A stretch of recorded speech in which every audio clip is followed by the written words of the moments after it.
Welcome to Hope is Here. My name is Greg Horn, and hope all those ladies out there that are moms had a great Mother's Day. And we had a great week with Tracy Hutcherson, my cousin, who honored her mom, talked about what it is being a mom with 5 children, 4 boys and 1 girl.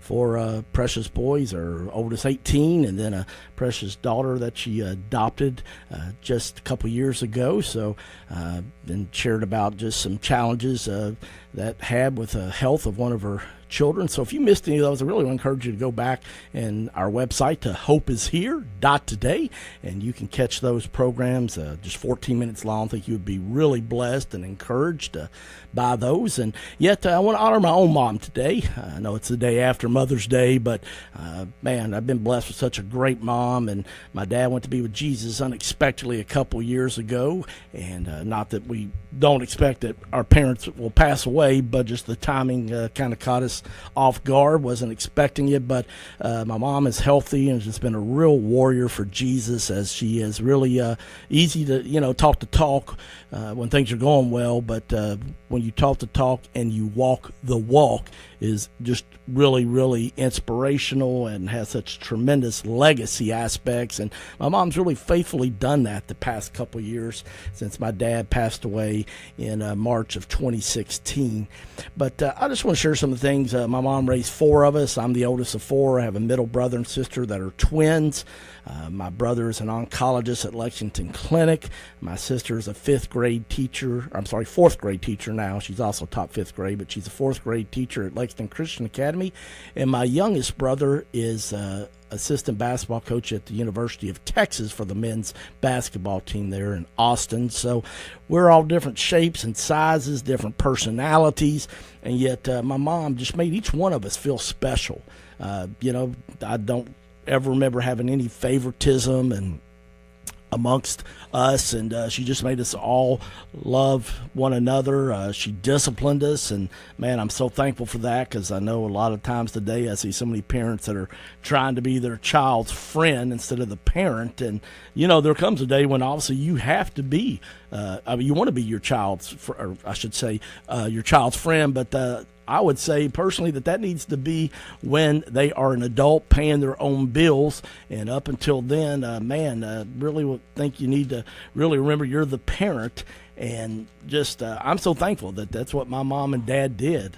I knew they loved me, and my dad was one of my best friends when he died a couple years ago. And my mom is a precious friend now, and somebody that will always be honest with you. And the best thing is she always points me towards Jesus. And I just want to share some things I think made her a special mom. I wanted to get her to come on this program, but she just said, I just don't feel comfortable doing that. And yet, so I want to toot her own horn, no pun intended.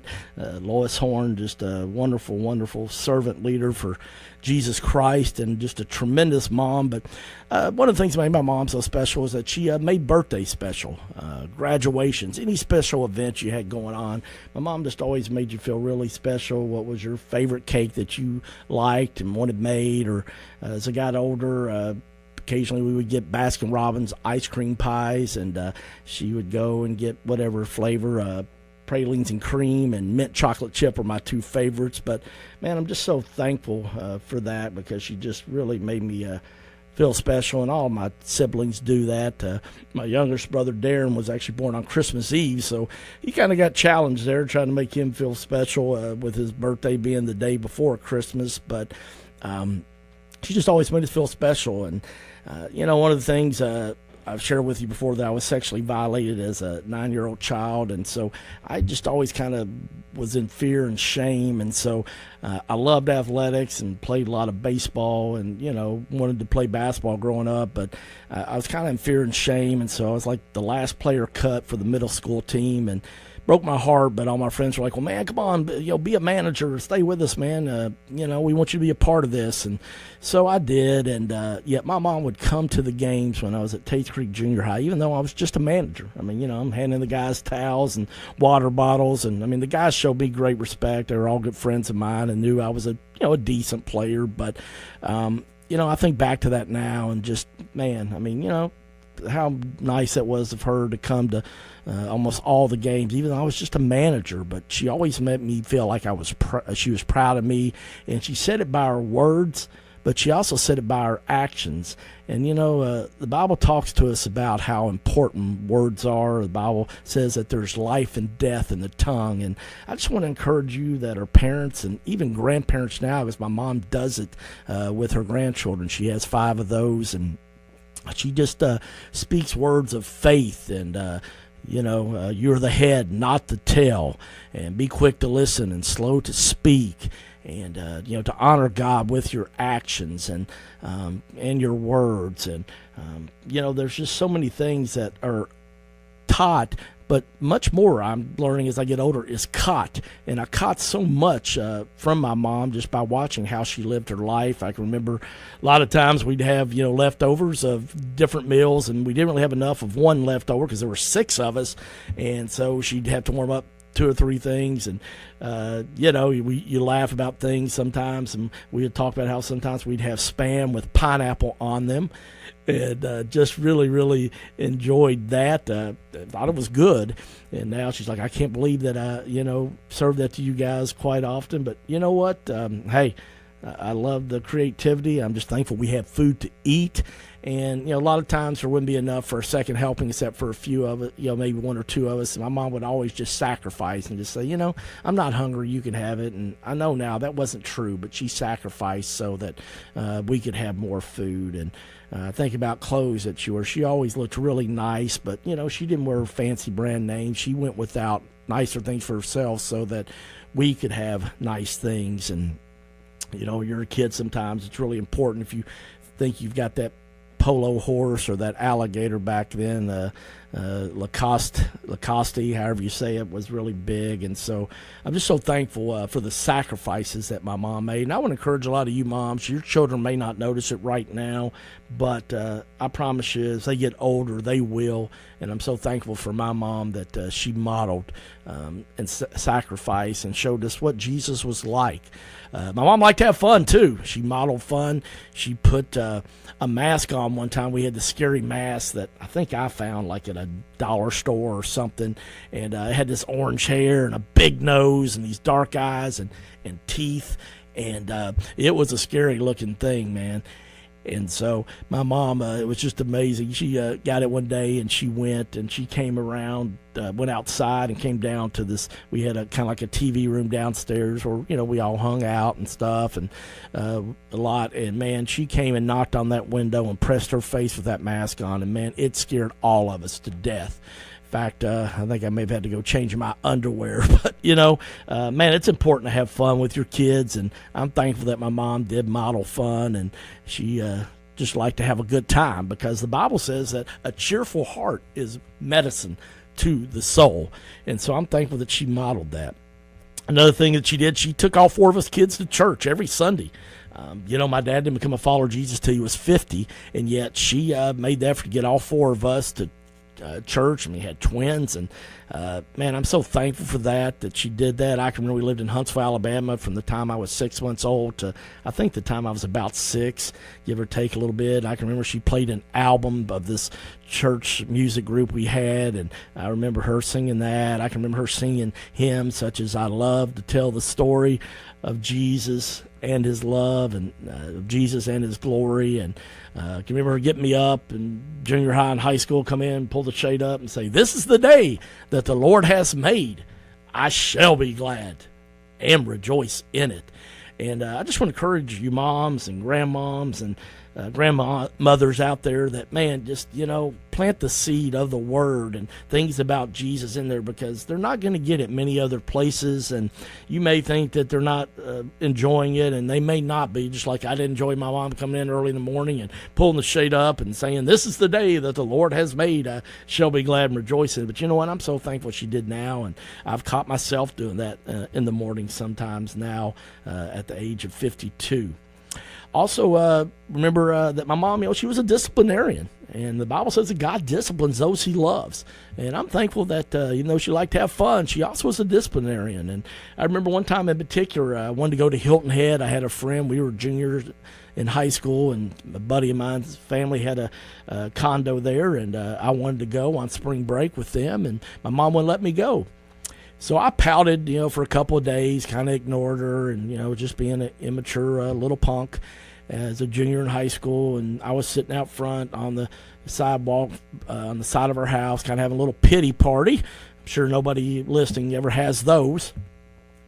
But I remember, just kind of feeling sorry for myself because I think my good friends got to go and I didn't. And I can remember Mom coming out and sitting down beside me that day.